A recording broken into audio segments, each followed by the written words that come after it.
The Adventures of Frank Race, starring Paul Dubov.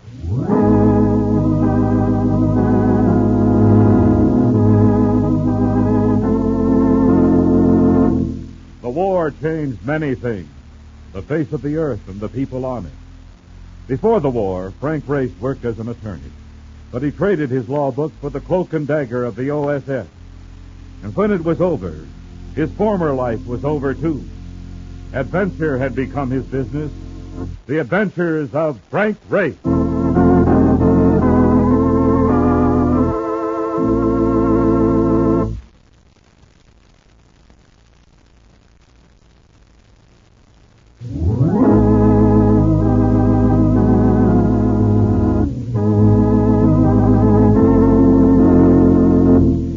And now we join Frank Race for The Adventure of the Mormon Country.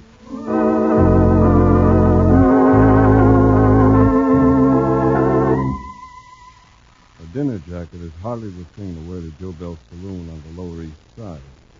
But I was wearing mine, clinging to the hope that the call from Bruce Benson of Trans-Pacific Life Insurance was nothing more than the gag of a warped mind. If it was, I had a date with a lady that I'd be able to keep later. But it wasn't a gag.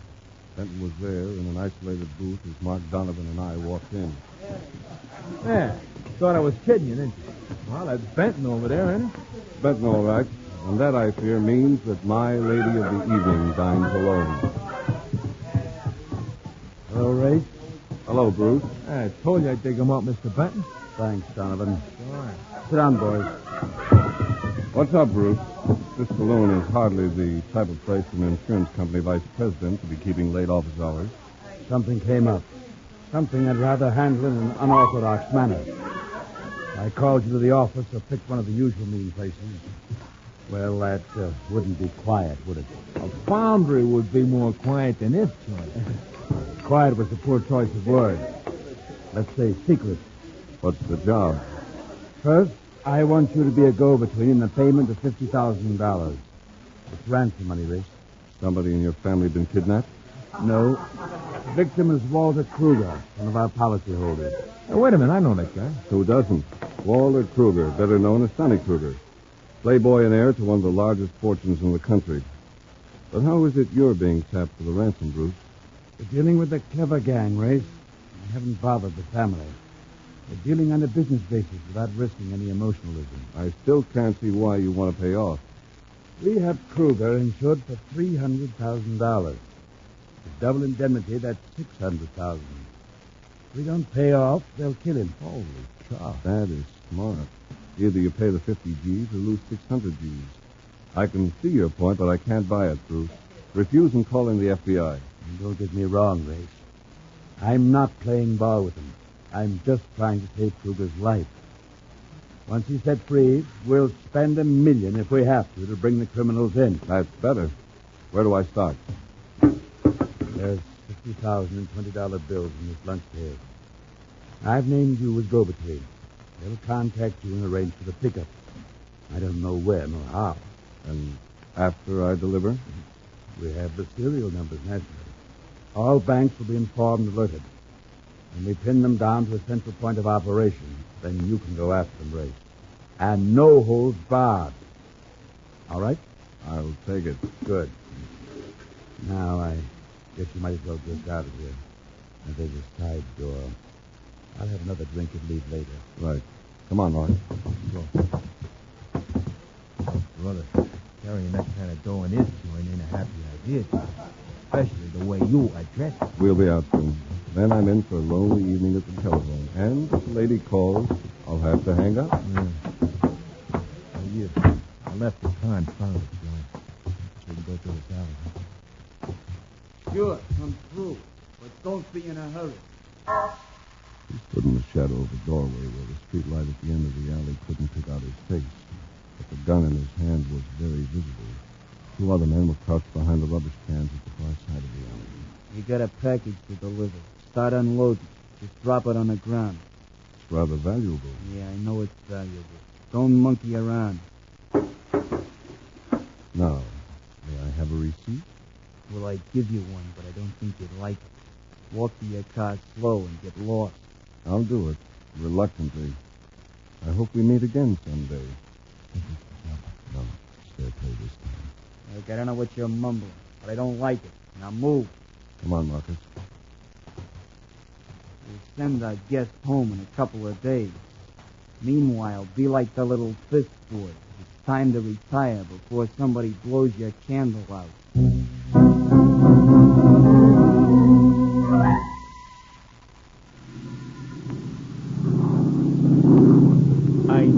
I know it. It happens every time. What's the matter, Mark? Every time I get on one of these cases, which it starts out on nice solid ground, but sooner or later you drag me into the wild blue yonder. And I ain't no Pappy Flink. Relax and take a look at this map. Ransom bills have turned up in all the circled areas. Cities in Idaho, Montana, Arizona, Nevada. Yeah, that's great. So how you going to find the guy who's pushing? There's one good-sized city in the area that hasn't been touched. Right there. Yeah. Salt Lake City. You figure they'll try to unload some of the dough there? No. They must have skipped Salt Lake City for a reason. And I think the reason is simple. They're working out of Salt Lake City. They wouldn't push any of the bills too close to their base. Oh. You ever been in Salt Lake before, Ray? In the winter. Great for skiing. Skiing? You mean Goyle? Maybe I'd better say skiing before you get into trouble. This is Mormon country, and you'd better be on your good behavior. Yeah, I'll grow wings and make like an angel. Matter of fact, I feel a lot safer up here with a spare set of wings. Oh, go get yourself a magazine. I want to take a nap. Okay. Get back in a while. May I sit down for a moment, Mr. Ray? For a moment, I thought I dozed off and had myself a vision. She was standing over me, and her eyes were like violets, but there was fire behind them, just like that smoldering something in her voice. Then she slipped into Mark's seat, and her hand, very soft, very alive, and very feminine, settled over mine. You don't remember me, do you, Mr. Ray? If I should, and I don't, I ought to be shocked. I'm Sybil Anderson. The insurance company hired you to keep an eye on the family jewelry at my coming-out party in 1946. But you can't be that scrawny little society girl. I've grown up a little. It happened. It should happen to every girl. Didn't I read something about you getting yourself engaged last year? Mm-hmm. But it didn't take. My father, unfortunately, went broke. And I found it hard to keep up with Sonny Kruger and his pals. You were going to marry Kruger? Yes, but not anymore. Where are you bound for, Sybil? Same destination as yours, Ray. Salt Lake City. Vacation? No. I've been living there for a while. You know, Race, I've become a career girl. I found that a smart girl can make a lot of money on her own. Why are you going? To study the habits of smart people who make a lot of money on their own.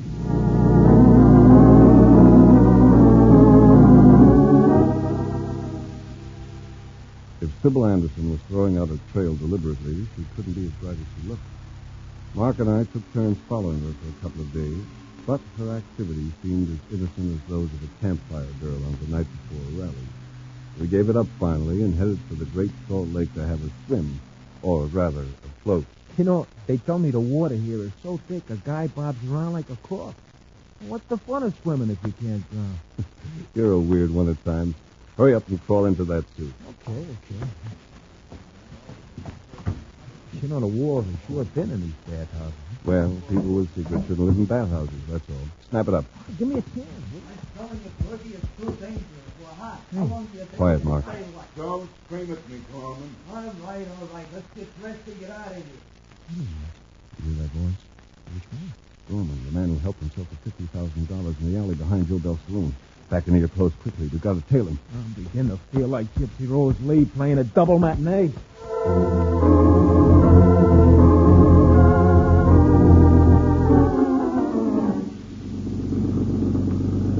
Better speed it up a little, Mark. Gorman seems to be developing a lead foot on that accelerator. Yes, me. He knows we're after him. We should have taken down a license number to the car, just in case. Don't worry. I've got the number. That'll be the last curve and a straightaway. There you are. Let's Tell you, nice stretch all the way up the side. Yes, but no car stopped. Holy cow. Where could they have gone? Must have driven into some side road we missed or into a patch of saplings. Well, I'll turn this bus around. No, we'll leave it here and take to the woods on foot. We can work back under cover. Maybe their hideout is near here. You know, this is going to give them a great chance to take pot shots at us and swear they thought we was a couple of moose. We'd make an even better target if we were creeping along in the car. Stay about 5 yards deep from the road, and I'll head in a little deeper. Make as little noise as possible. Yeah, don't worry. I hate having bullet holes. Stop talking. There's a little ravine just in front of me. Run after it. Next shot. All right. That last one's close. Well, all right for now. They can't spot us from here. We'll be able to hear any approach they make. Yeah, but how are we going to get out? We're not. They got us pinned down. We'll stay here until it gets dark.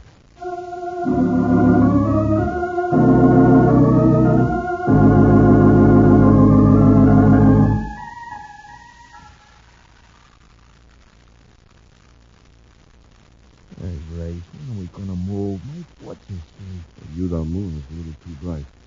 There's a cloud formation there. If it blocks things out for a while, they'll go. Yeah, probably left hours ago. I would like to bet you they are right now chewing on T-bone steaks while we are hiding from the boogeyman. That's the bet you'd lose. Take a look up that hill. Hey, They're coming down, and there's somebody in front of them. two people. Flying at them. What? Sybil Anderson and the man that's Sonny Kruger. At least he's still alive. Yes, but for how long? They're getting ready for some kind of play. Ray! Present, teacher. Don't come any closer. We're going to give you a chance to get out of here alive. Stop playing games with us, Owen. Listen, Ray. You want Kruger and his gang to stay alive? Get lost. So we unload all that money. Ray, Yes, Sybil? I don't think they'll harm us if you go. They'll kill us if you don't. They have no right to risk our lives, Ray. Go away! Go away! All right, Kruger, don't get hysterical. We'll go. Your car is only 30 feet behind you on the road. You moved it down from where you left it. All right, run for it, Mark. All right. There's a road straight ahead. Yeah, and there's the car. Start her up and go down the road away. Then we can turn around and come back. Stop on the far side of this curve. Okay. Brother, this hill's a lot steeper going down than what's coming up. All right, slow down. Right? I said slow down. Holy cow. What is it, Mark? She won't stop, Ray. She must have smoked the brake rod. Almost tipped over then, Mark. Yeah, you're telling me. We're going to make this next curve, Ray. All right, Mark, we'll have to jump for it. Go ahead. Happy landing.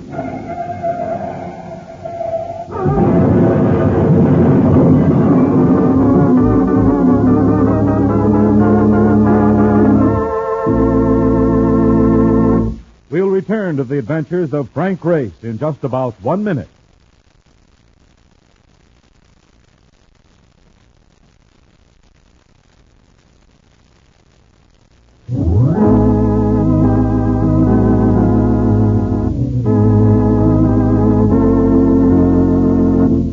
And now, back to the adventures of Frank Race.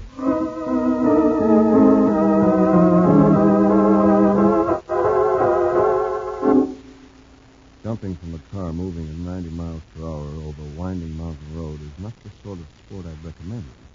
At least, not this side of paradise. And speaking of paradise, I wasn't sure which side of it I was on when I started to come to. The lady was dressed in white. Feeling better, Mr. Ray? Oh. Am I where I think I am? You're in the emergency ward of the Mormon hospital. Mark Donovan's here, right? Yes. Yes, as a matter of fact, he's waiting outside. How long have I been out? 4 days. But you're all right now, and you can have visitors if you want. I'll take 'em. And a good strong cup of coffee for a chaser. You don't need any stimulant now, but I'll bring you some water. And I'll send Mr. Donovan.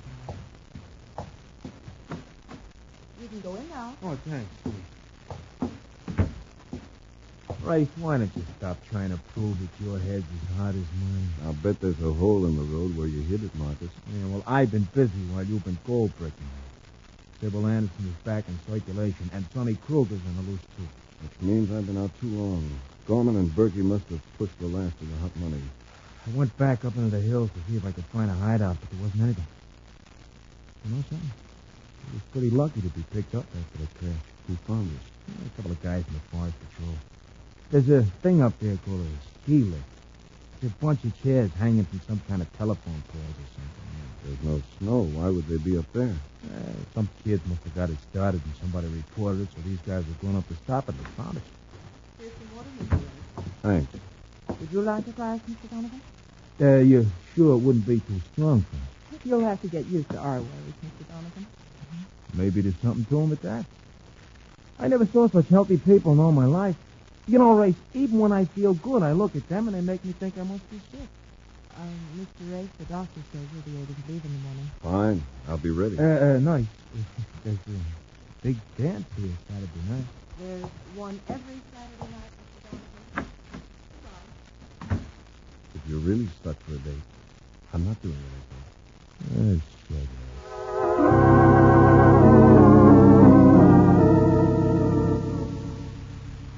No matter what the town, there's always some place on the outskirts that the local citizens would rather forget. And Salt Lake City was no exception.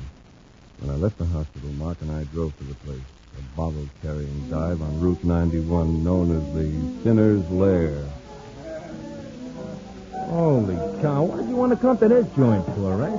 Gorman and Berkey are hardly the type to give up their nightlife, and they find Mormon amusements too conservative. Yeah, well, how do you know they haven't blown town? They set Kruger free. I don't think the money's all gone. Not enough's been picked up. I checked with Benton. Only $21,000 has turned up. You know something? We still haven't gotten a good look at Gorman's face. How are we going to know him? It's a case of ears instead of eyes.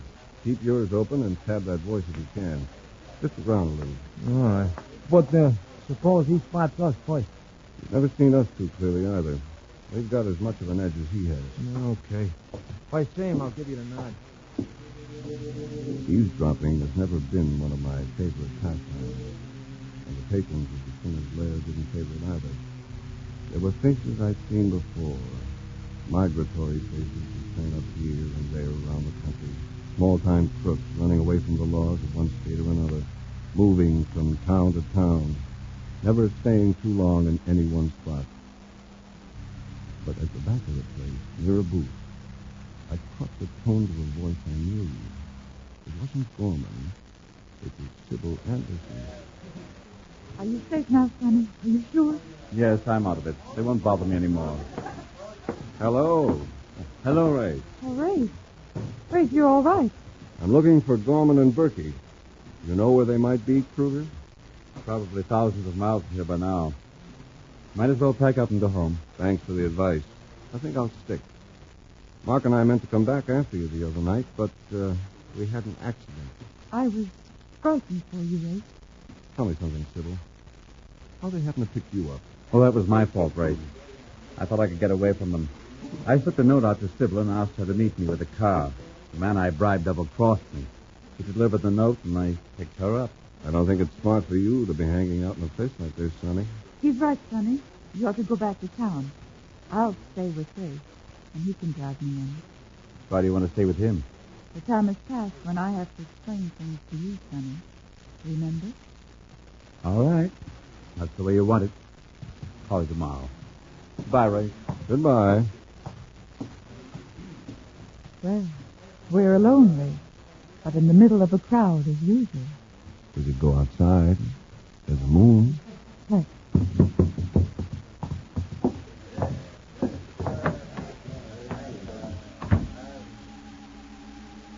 We didn't speak. But when we got outside, I held my arms open for her, and she came to me. She was smaller and softer than she looked, with the fire in her eyes, and her voice were even more evident with her eyes closed and her lips smothered. You got another day soon. The night's coming up. I'm glad we waited. You learned a lot. Yes, I have. Including how to make money. Can you tell me about it? What do you mean? Who was behind the kidnapping of Kruger? I don't know. Wait, you don't think You've made that a lot of statements you haven't explained. I've been doing a series of articles on Mormon culture. I've been working, Ray, That's what I meant. What was that? Shot from the club. Come on. Ray, where are you? Here. Gorman and Boykin spotted him. He took a shot at me and scrambled a car. You know what they look like now? I'll never forget. Hit the highway. Maybe we can catch them. Brace, be careful.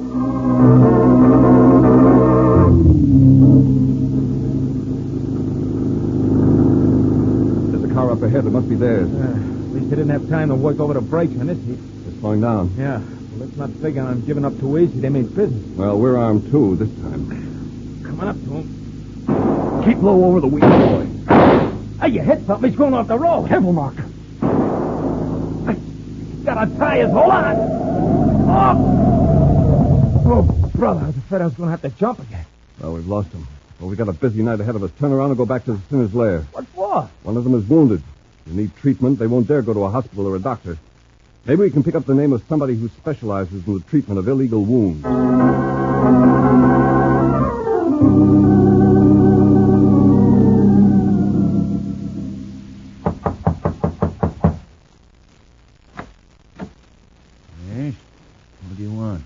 A friend of mine was brought in here suffering from a gunshot wound.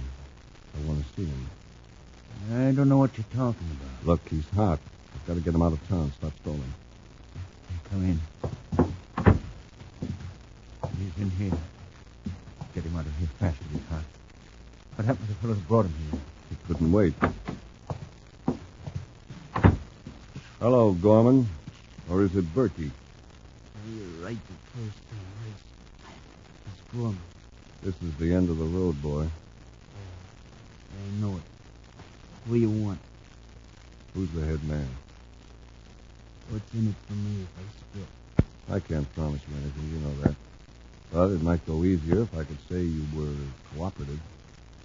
All right. I'll gamble. The whole snatch was engineered.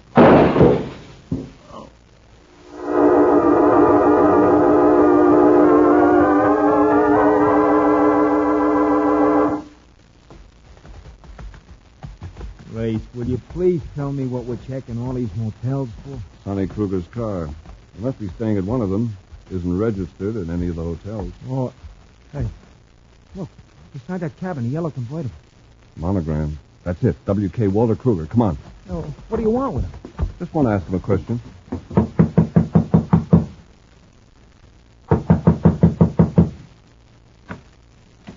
Yes?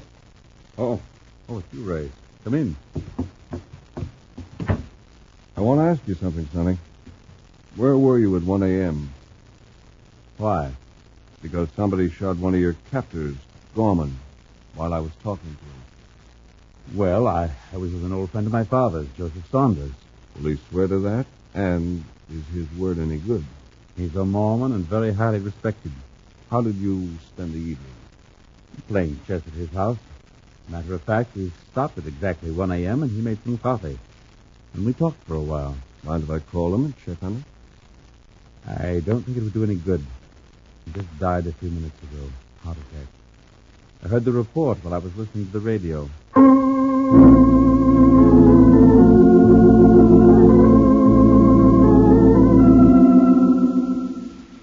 Grace, why are you asking me all these questions? Because you know more than you've been telling me. Was Sonny in some kind of trouble? How would I know? You do know. Sonny doesn't inherit his full fortune until he's 35, and his allowance from his father's will wasn't enough for him. If you got married, your father was going to advance him some money, wasn't he? Then your father went broke, and the engagement was called off. You got a crystal ball, Ray? I checked on Gorman and Berkey. Their regular racket is a floating dice game. What does that prove? I think that Sonny owed them money he couldn't pay, and they were pressuring him. And I think he whipped up this deal himself to pay them off and get himself some cash on the side. Gorman and Berkey unloaded their money, but Sonny has the rest. Find it. I will, sooner or later. Ray, Sonny is gone. I went back to check on him. He's gone. We're going too. I got the pieces now. We're going to pick Sonny up. You mean you know where he is? He's gone after the rest of the cash. And all you have to do, Ray, is find out where it is. I know where it is. It's in the hills, someplace near the ski lift. The ski lift? That's right, Mark. The ski lift that was running without any snow. Come on, baby. This is the payoff.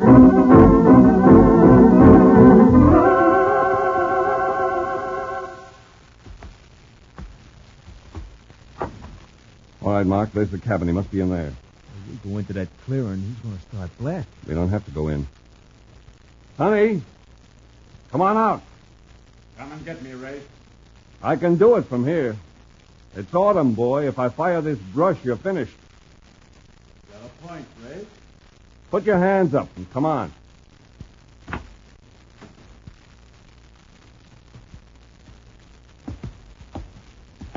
Got me, Ray? Looks that way. Haven't you forgotten Berkey? He's right behind you with a gun. Reach for it, Ray. Nice going, Mark. Ah, it's nothing, really. Well, that's my last trump, Ray. Looks like you win. I should get out of prison just in time to collect my inheritance. You're not getting out, Sonny.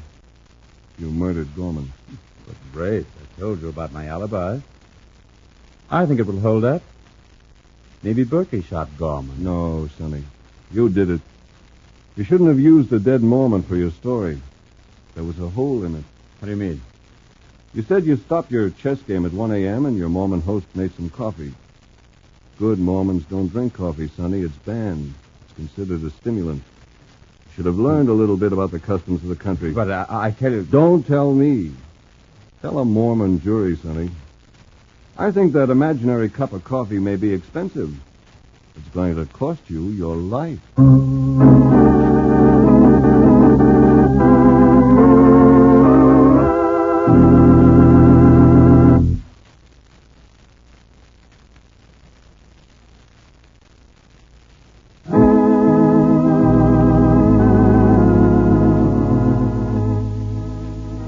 The Adventures of Frank Ray, starring Paul Dubove with Tony Barrett as Mark Donovan, comes to you from Hollywood. Others heard in tonight's cast were Wilms Herbert, Inga Yolis, Bert Holland, William Johnstone, and Michael Ann Barrett. This series is written and directed by Buckley Angel and Joel Murcott.